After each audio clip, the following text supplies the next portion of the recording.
Yeah, why don't the three of you guys meet me at the airplane in about an hour and then we'll take off? It's a good 1 hour flight, about 100 miles one way. Should be fun. Hey, student pilot, who are you talking to? Oh, hi, Mr. Flight Instructor, sir.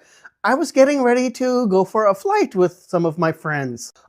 You're not authorized to carry passengers with you. I literally just endorsed you for solo flight yesterday. Yes, I can. I have a student pilot license, remember? You issued it to me. Student pilot, I don't think you fully understand what the purpose of the student pilot license is. Let me break it down for you. The Student Pilot Certificate is the very first FAA certificate most pilots will ever earn, but it might be the most misunderstood one in aviation. Get this wrong, and you could delay your solo or waste money on training. So let's bust the 5 biggest myths about the Student Pilot Certificate and explain everything you need to know. Every student pilot goes through 3 major milestones on their aviation journey.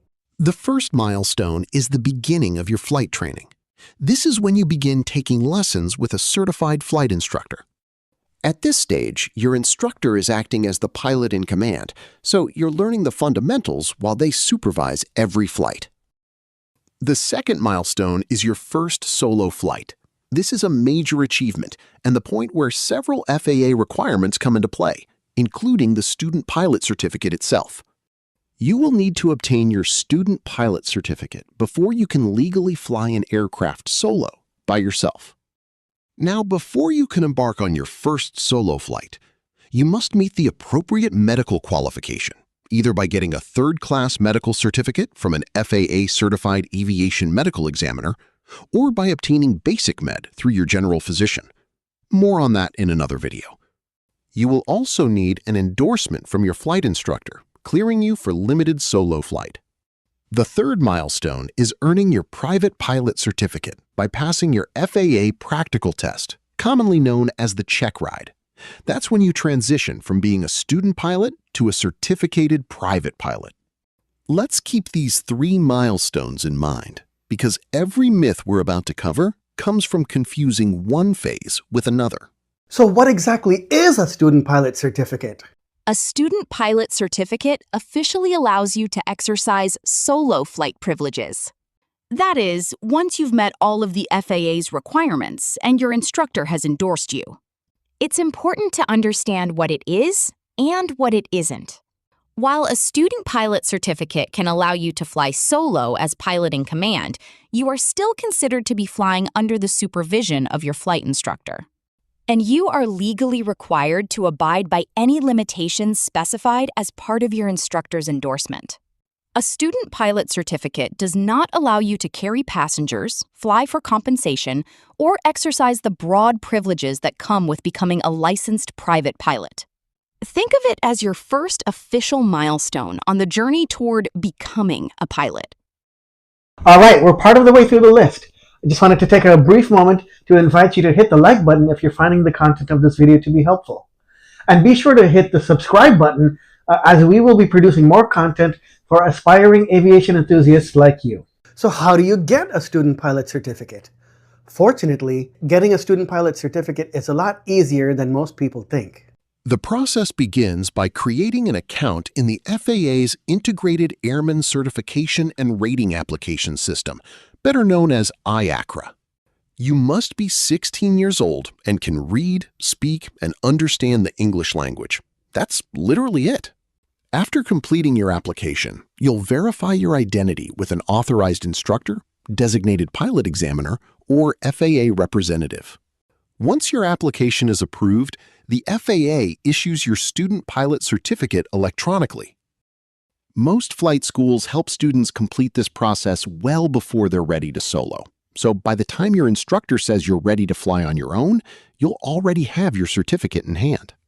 Now that you understand where the student pilot certificate fits into your training, let's bust the 5 biggest myths surrounding it. So, what are the 5 most common myths concerning the student pilot license? Myth number 1. You need a pilot certificate before you can even go on your first flying lesson. False. You can begin flight training immediately with a flight instructor without obtaining a student pilot certificate first. This ties back to phase 1 of your aviation journey.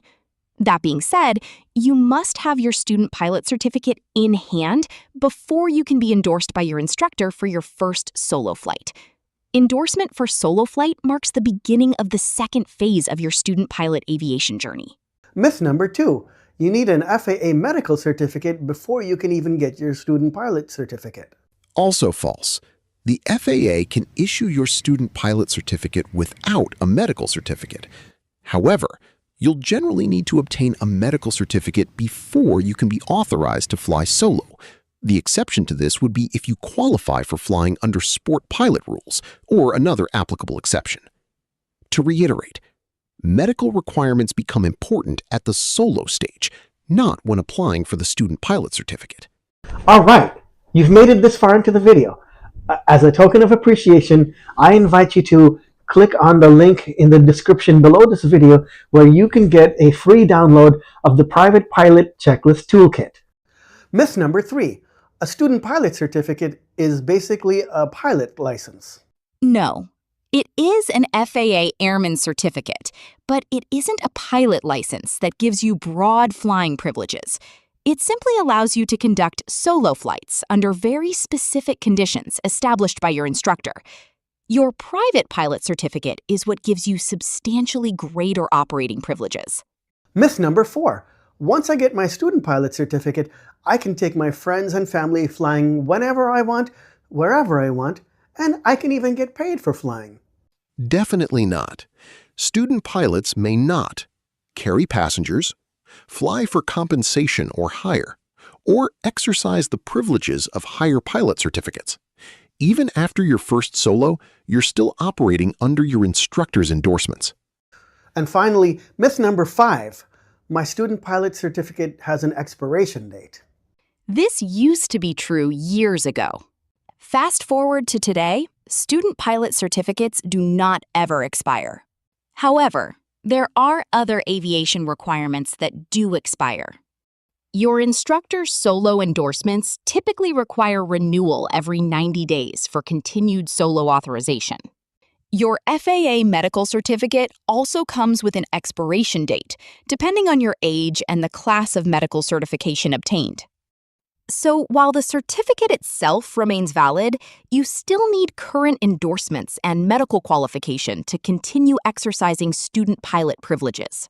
So the key takeaway from this video is that there are 3 phases in the aviation journey of every student pilot. Understanding which requirements apply at each phase will help demystify any confusion you may have along your aviation journey.